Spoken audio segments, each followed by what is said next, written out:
Here's the scraps that I pulled out of the bags that I chose to use.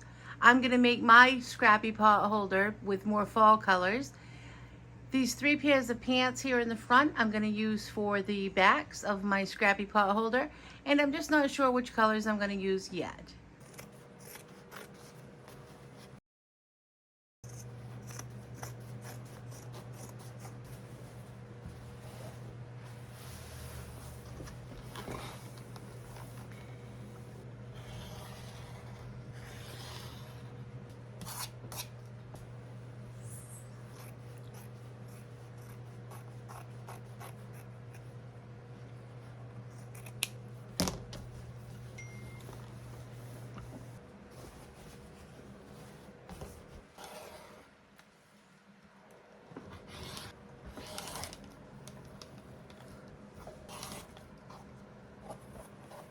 I'm just going to go ahead and cut some batting that I have. This is just batting that I've cut off other quilts.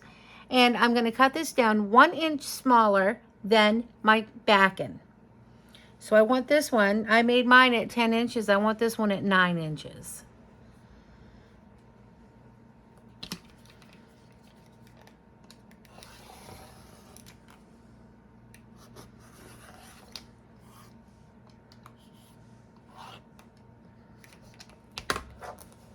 And I'm just going to turn my fabric for this demonstration because I can't turn my mat because of how my camera is here. So this will go to 9. Line this up. I'm lining all of my lines up here, right on the edge. I want to make sure this square is right on that edge. And now I'll trim these 2 sides. We're just going to take the batten now, both layers, and we're going to take our pile of scraps and we're going to go over to the sewing machine. I'm over here on my Janome 6700 piece sewing machine. All I'm going to do is I'm going to lay, I've got my 2 pieces of batten, and I'm going to lay my first piece of fabric over the top of my batten. I want to be a 1/2 inch off each side here. So here, I want this to be at least a 1/2 inch. Don't worry if you're more. Just be sure that you're, you know, a 1/2 inch. You don't need a ruler. You don't need to measure it. Just be over the 1/2 inch and you'll be fine. I'm going to lay down my first piece of fabric on top of this piece. I've got a green thread in here. It's just a green old vintage thread. You know, pull on it. If it doesn't break, I use it. I am going to sew a 1/4 inch all the way down. I'm just going to follow my presser foot along the edge here. When you're done sewing, I just come off a 1/2 inch. Now, just flip it over, give it a little finger press, and I'm going to take this to my ironing mat is right here beside me. I'm just going to give that a quick little press, just to lay it flat. Isn't it funny when you use scraps? Like, I would not use this piece of fabric for very much, but boy, when you put that into a scrap, look, you just cut this however you want it. You can just cut this wherever you want. You'll see when we're done that is actually going to look pretty good. But when you look at this whole piece, you're going to go, yeah, I can't use that for anything. And then you start cutting it up and you're like, oh yeah, you won't even notice. Just like if you cut the letters and you don't cut where they can tell it's a letter, it's still going to look really nice. It's just going to look like a design in your fabric. Now I'm just going to lay another piece over this. I'm going to go 1/2 inch away from my batten on both sides. I'm going to do that on every piece that I do. So like that. The good thing about this, you don't need to cut. You don't need to measure. If you want to press your scraps, it does make it a lot easier. You don't have to. You don't even have to do it when you're done. I did give them a little press before just to lay them flat. It literally took me seconds. And I'm going to give it a little press when I fold it over. It just lays flatter for me. Sew that down a 1/4 inch and be sure to come off a 1/2 inch. Okay, you're going to flip that. Now, you can make this any size you want to. You can cut this scrap. Let me cut this scrap Scrappy quilting is just so much fun. It's just do whatever you feel like doing. This one I'm just going to sew, and I'm going to make it a little wider so it takes up this whole space, because I don't want to have like this little piece over here. So I'm going to put this bigger piece here.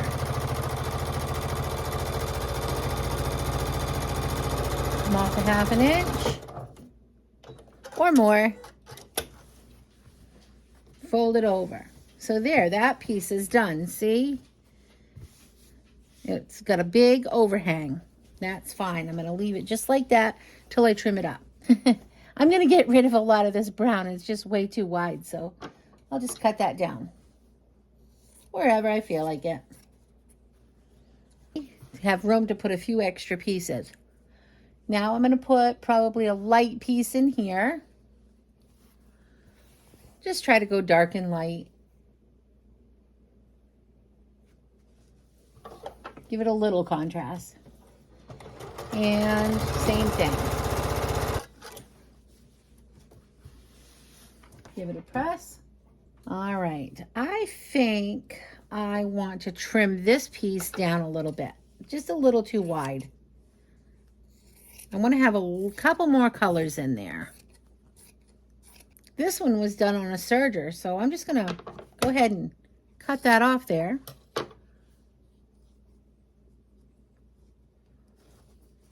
I'm going to give this a quick little press right here just to make it lay flat. Just want to make sure I'm a 1/2 inch off here, off from the batting again. Sew down.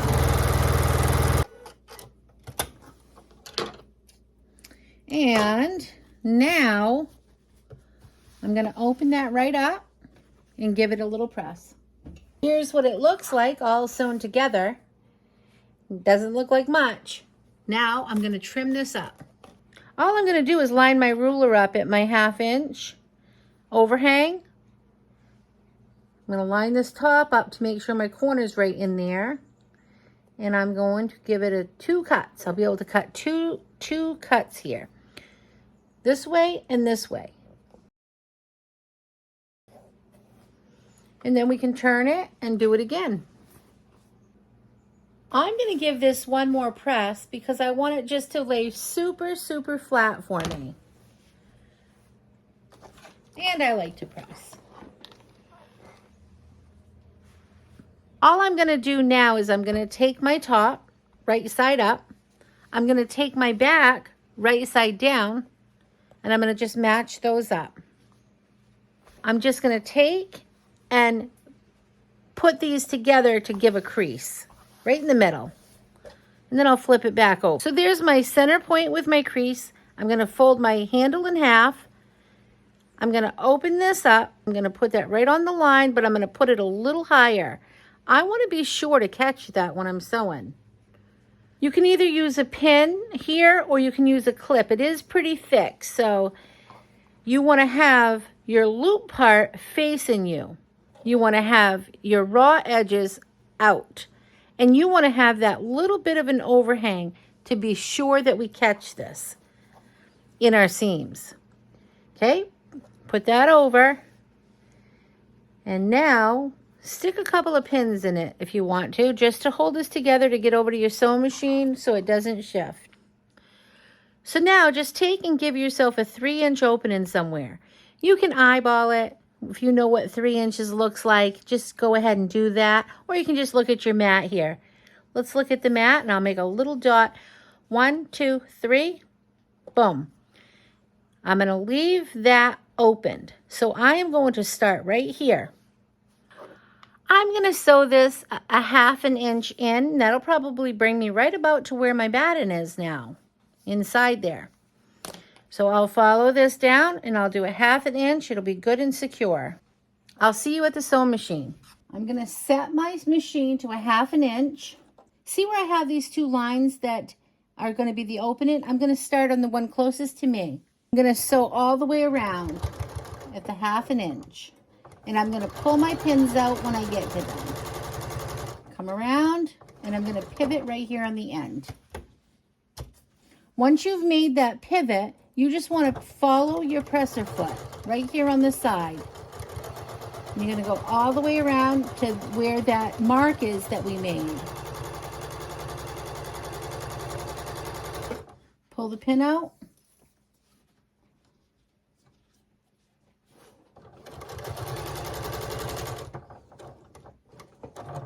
Half inch.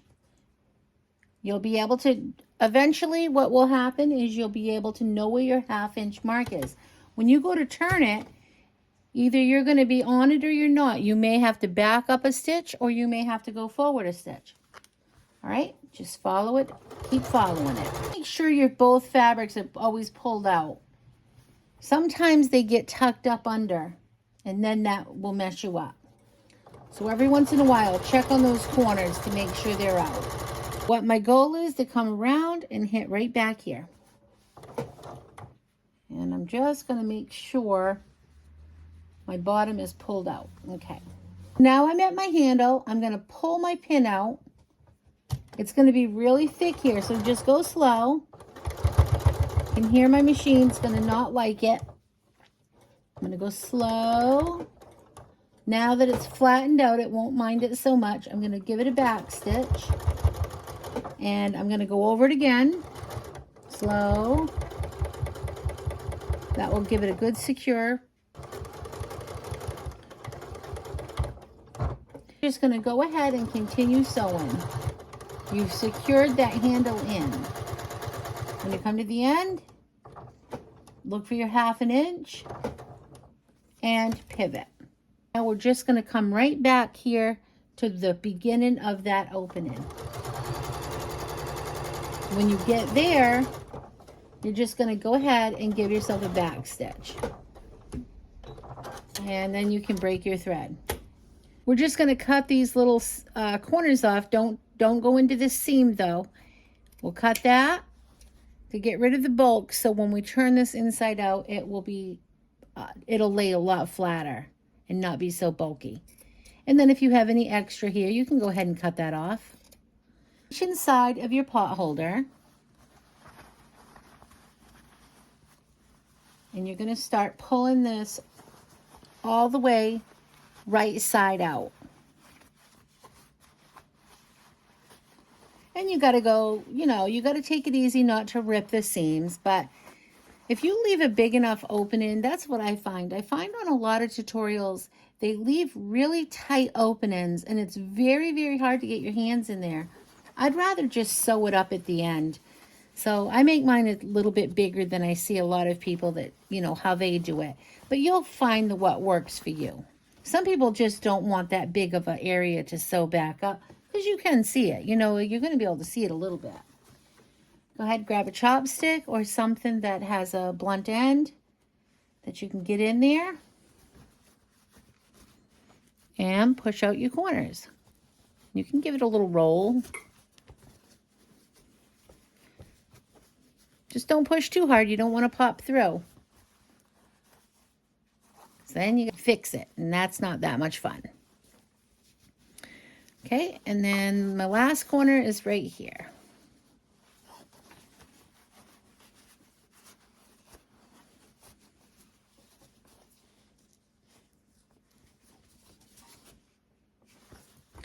And you want to, what I like to do is I like to take my chopstick and I like to push out the seams.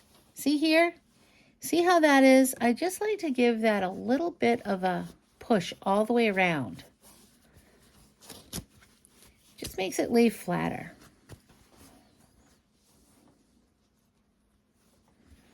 And right here.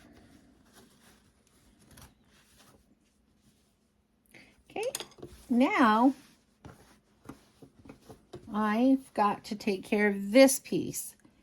This is the opening where we had to turn through.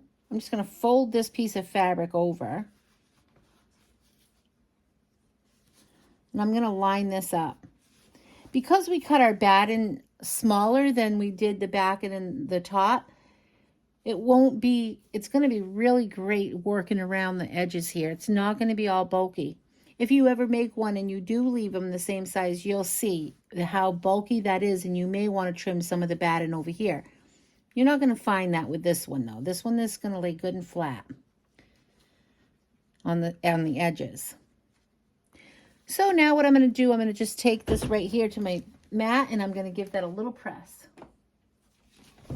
Here's what it's looking like so far. So you might want to take a couple of pins here, stick them in just to hold this all together. Set my machine to about 1/8 of an inch and I'm just going to sew around the whole outside to secure this hole that I've made. And I'm going to take my pins out as I go. I'm going to start and then I'm just going to go ahead and give a little back stitch. And I'm going to go slow all the way around, taking my pins out as I go.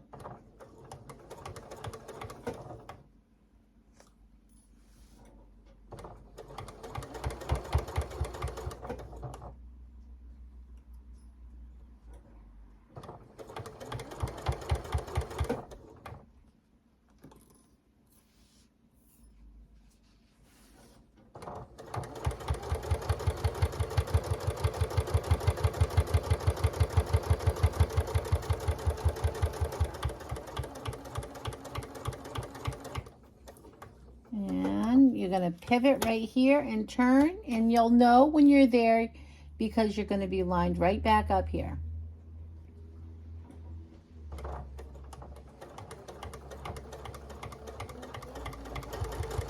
Pivot. Line yourself back up.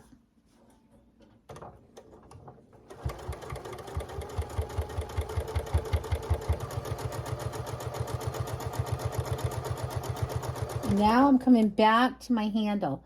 This is going to be really bulky right here, so you want to go slow. And you can listen and you'll hear that my machine doesn't like it. Crunch, crunch. Some machines handle that much better than others. This one seems to not like that thickness.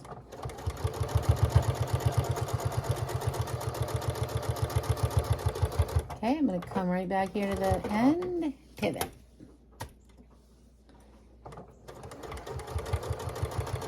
And I'm coming right back to the point where I started. When I get there, I'm going to come over it a little bit, give a little back stitch. And I am done. Okay, I'm going to trim up all these little threads. What's most important on this type of sewing is you just got to make sure you've sealed that hole where you were. So as long as you're ironing and as long as you're pinning right here and you don't go too far, don't make your stitches too wide over here. You know, you want to stay about 1/8 of an inch. You should be able to catch that. So, all right. That's it. I'm going to put my needle right in that point where this seam is, and I am just going to go ahead and sew from point to point. I'm going to do that on all of the points. Just sew straight down.